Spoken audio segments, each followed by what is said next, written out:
Bonjour à tous et bienvenue dans l'épisode 6 de cette édition Finances, personnel et argent. Vous regardez aujourd'hui un épisode sur les bons plans pour emménager et déménager. Le déménagement, c'est un très gros budget dans le panier des Français. La plus grosse somme d'argent dans votre déménagement ira tout naturellement vers tout ce qui est frais pour votre nouveau logement. Donc en plus, si vous passez par une agence, vous payez presque 3 fois le loyer. N'oubliez pas que les frais d'agence sont négociables et peuvent être autour d'un mois de loyer, mais surtout ne vous faites pas avoir, allez vous renseigner sur des simulateurs en ligne pour bien calculer les frais d'agence pour ne pas vous faire arnaquer. Le deuxième plus gros point de dépense, c'est bien sûr le transport. Et si vous n'avez pas la chance d'avoir une famille qui peut vous prêter le véhicule, vous avez souvent à louer un véhicule, un utilitaire pour vous aider à transporter vos affaires.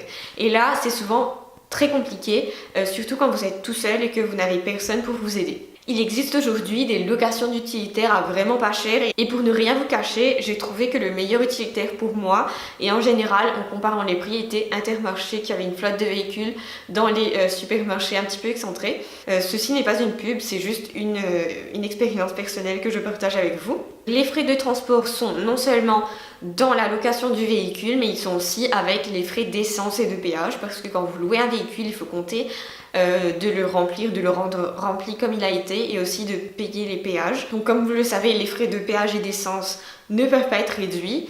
C'est pas quelque chose où vous pourrez faire des économies, donc vous, votre stratégie va être de faire des économies sur la location du véhicule et donc de bien comparer. J'ai quand même essayé de voir si la stratégie du véhicule Rent and Drop, donc c'est la méthode où vous prenez un véhicule à un endroit et vous pouvez le déposer à un autre endroit, fonctionne. Pour être franche avec vous, les prix ne diffèrent pas du tout entre si vous faites un aller-retour avec le véhicule.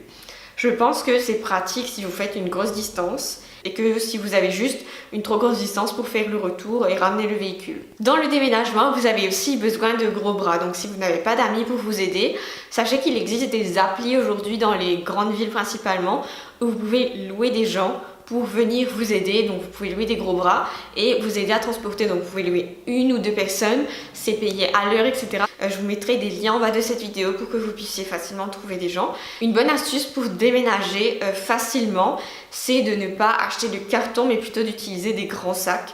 Donc pour moi la stratégie, je l'ai trouvée à mon dernier déménagement. Souvent quand vous achetez des cartons, c'est pas très cher un grand carton, mais à la fin ça prend beaucoup de place dans le véhicule. Et ce que j'ai vu aussi, c'est que les cartons, vous les jetez à la fin de votre déménagement. Donc de 1, c'est pas très sympa de devoir jeter tous ces trucs à la fin. Le plus simple, c'est d'utiliser des grands sacs de course, donc des sacs type Ikea, les grands sacs avec des grandes anses. De 1, ça vous économise un temps fou pour déménager les trucs. De 2, si vous faites plus ou moins ma corpulence, vous allez vite comprendre que les cartons c'est pas très pratique. Donc quand vous déménagez, vous emménagez aussi dans un nouvel endroit et qui dit emménagement dit frais supplémentaires d'emménagement. Ça peut vous amener à allouer jusqu'à plusieurs centaines d'euros dans les frais d'emménagement, dans les frais d'achat de nouveaux équipements. Ma règle d'or pour ne pas dépasser votre budget emménagement, c'est déjà d'installer ce que vous avez chez vous à la base en déménageant. Donc posez tout ce que vous avez, installez-les comme si vous alliez vivre dans l'appartement. La première règle, c'est de ne pas acheter tout de suite, c'est de commencer par vendre ce qui est en plus. Donc tout ce qui ne va pas dans votre nouvelle déco ou tous les trucs dont vous avez envie de vous séparer. Une fois que vous avez vendu les trucs dont vous ne voulez plus, commencez par ramener les gros meubles, les grosses pièces dont vous avez besoin. En fait, la stratégie ici, c'est de constater un manque avant d'avoir acheté. Parce que souvent, on achète plein de trucs en anticipant nos besoins. Concernant la déco, si vous n'avez pas encore vu ma vidéo sur la déco et le petit budget, allez la voir. Donc, elle a été mise il y a 2 jours. Je pense qu'il y a des trucs utiles, mais pour vous résumer, je vous conseille vivement de commencer par les grosses pièces pour aménager votre maison. Donc, commencez par les meubles. Et puis ensuite commencer par les grosses pièces, donc tout ce qui est gros éléments qui vont prendre beaucoup de place. Donc dans un nouvel appartement, il y a aussi plein de frais de vie que vous allez devoir anticiper et que vous allez devoir essayer de réduire en avance si possible. À commencer par Internet. Personne ne peut vivre sans Internet de nos jours et aujourd'hui, quand vous emménagez dans un nouvel appartement, on veut tout de suite avoir Internet à disposition rapidement. Donc si vous pouvez faire changer l'adresse de votre box assez rapidement, faites-le. Et si vous avez à souscrire à une nouvelle box, surveillez les bons plans au moins 1 mois en avance. Le deuxième frais, c'est bien sûr les frais liés à l'électricité et ou le gaz. Donc ces frais, vous pouvez les avoir dès que vous emménagez. Il faut compter entre 20 et 30 euros pour ouvrir un nouveau compte ou changer plutôt de compte de gaz.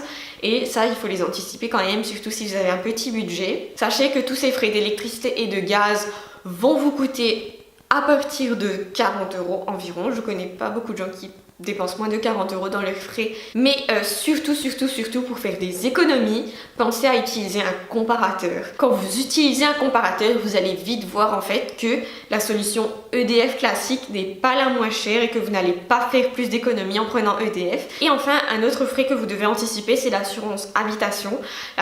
L'assurance habitation qui est obligatoire maintenant pour rentrer dans un nouveau logement. Donc faites jouer les réductions, faites jouer votre ancienneté dans votre agence et faites jouer aussi le fait que vous puissiez bénéficier de réductions telles que la réduction étudiante, la réduction pour les gens qui sont en recherche d'emploi, etc. Donc toutes les assurances ont ces options-là. Sachez que vous avez aussi plus de réductions à souscrire en ligne et ça fait vraiment des avantages. Donc pour moi, ce sont les bonnes astuces pour emménager et déménager. J'espère quand même que cette vidéo vous aura été utile et que si vous déménagez ou vous emménagez, vous allez trouver ça bien utile. Donc dans tous les cas, en lien de cette vidéo, vous allez trouver une fiche pratique pour bien emménager, déménager et bien calculer vos frais. C'est pour rester dans votre budget et pour mieux gérer vos sous par rapport à cet emménagement-déménagement. Donc je vous conseille vivement d'aller la télécharger et vous me direz si c'est utile ou pas. Dans tous les cas, cette vidéo est finie. Je vous retrouve demain pour l'épisode 7. Merci d'être fidèle. Donc à demain, portez-vous bien d'ici là.